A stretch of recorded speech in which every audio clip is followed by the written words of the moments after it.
आज हम 12 अगस्त से रिलेटेड करंट अफेयर के बारे में बात करेंगे। तो आज का हमारा पहला क्वेश्चन है कि विश्व हाथी दिवस, वर्ल्ड एलिफेंट डे निम्न में से किस दिन मनाया जाता है। तो ये मनाया जाता है 12 अगस्त को। हर साल 12 अगस्त को विश्व हाथी दिवस, वर्ल्ड एलिफेंट डे मनाया जाता है। इसका मनाने का उद्देश्य क्या है कि एशियाई तथा अफ्रीकी हाथियों की संरक्षण करना, एशियाई तथा अफ्रीकी हाथियों का संरक्षण करना और हाथियों के संरक्षण के साथ साथ हाथियों के प्रति जागरूकता फैलाना और हाथियों के प्रति आवास की सुरक्षा, हाथियों के प्राकृतिक आवास की सुरक्षा और हाथियों के हो रहे दांत के अवैध व्यापार पर रोक लगा। विश्व हाथी दिवस की शुरुआत 12 अगस्त 2012 से हुई थी। हमारा अगला क्वेश्चन है, विदेश मंत्रालय के संयुक्त सचिव मनीष प्रभात को किस देश में भारत के अगले राजदूत के रूप में नियुक्त किया गया है। तो ये किया गया है उज्बेकिस्तान देश में।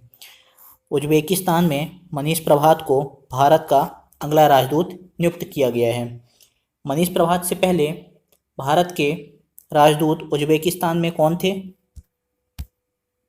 ये थे संतोष झा, जिनकी नियुक्ति हुई थी 13 मार्च 2019 में। अब उनके स्थान पर आ गए हैं मनीष प्रभात।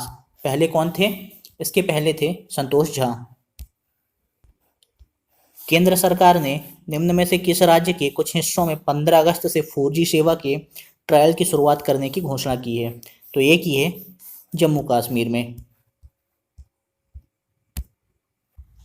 अगला क्वेश्चन है, इंडियन काउंसिल फॉर रिसर्च और इंटरनेशनल इकोनॉमिकल रिलेशन, जिसको शॉर्ट फॉर्म में हम ICRIER भी बोलते हैं, के नए चेयरमैन के रूप में, तो इसका आंसर हो जाएगा प्रमोद भसीन। प्रमोद भसीन के बारे में थोड़ा सा बात कर लेते हैं। Pramod Bhasin GI capital India and Asia के पूर्व अध्यक्ष रह चुके हैं, पूर्व अध्यक्ष और CEO रह चुके हैं। ये पेशे से एक चार्टर्ड अकाउंटेंट हैं, CA हैं, और इन्होंने इंग्लैंड के वेल्स से अपनी डिग्री ली है। भारतीय सशस्त्र बल द्वारा चीन के साथ तनाव के बीच किस परियोजना को पुनर्जीवित करने की घोषणा की गई है? तो ये की गई है प्रोजेक्ट चीता को। क्या है प्रोजेक्ट चीता? प्रोजेक्ट चीता के तहत 90 हेरोन ड्रोन को लेजर निर्देशित बम और हवा से लॉन्च की जाने वाली टैंक रोधी गाइडलाइंस मिसाइल के साथ अपग्रेड किया जाएगा। हमारा अगला क्वेश्चन है, दिल्ली सरकार के रेहड़ी पटरी वाले को कितने हजार तक का कर्ज मुहैया कराएगी? तो इसका उत्तर हो जाएगा 20,000 रुपये।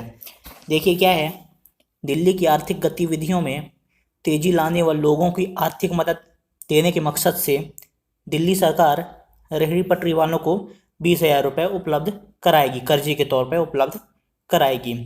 इनमें सब्जी वाले, फल विक्रेता और काफ़ी लोग शामिल होंगे।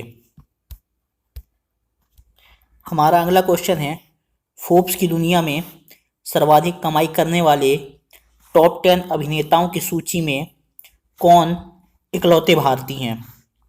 तो ये हैं अक्षय कुमार। देखिए क्या है, फोर्ब्स की दुनिया में सर्वाधिक कमाई करने वाले टॉप 10 अभिनेताओं की सूची में इकलौते इंडियन अक्षय कुमार हैं।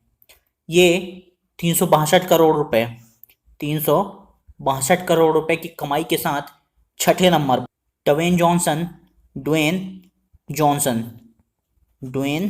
जॉनसन ये 654 करोड़ रुपए की कमाई के साथ पहले नंबर पर हैं। फोर्ब्स ने बताया है कि अक्षय कुमार की अधिकतर कमाई ब्रांड एम्बेसडर के रूप में हुई है। अगला क्वेश्चन है, अंतर्राष्ट्रीय युवा दिवस निम्न में से किस दिन मनाया जाता है? तो ये मनाया जाता है 12 अगस्त को। अंतर्राष्ट्रीय युवा दिवस 12 अगस्त को मनाया जाता है।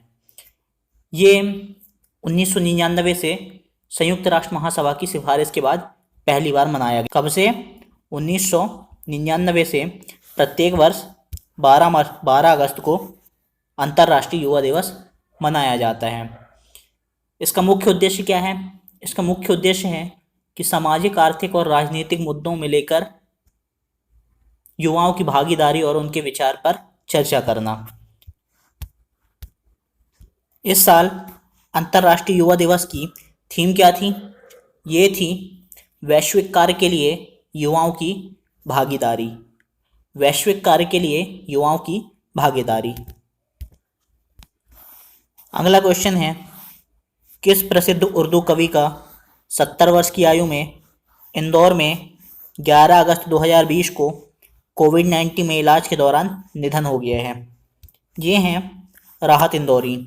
इनकी एक प्रसिद्ध कविता आई थी जो बहुत प्रसिद्ध थी, जो हर जगह वायरल हुई थी, बुलाती है मगर जाने का नहीं।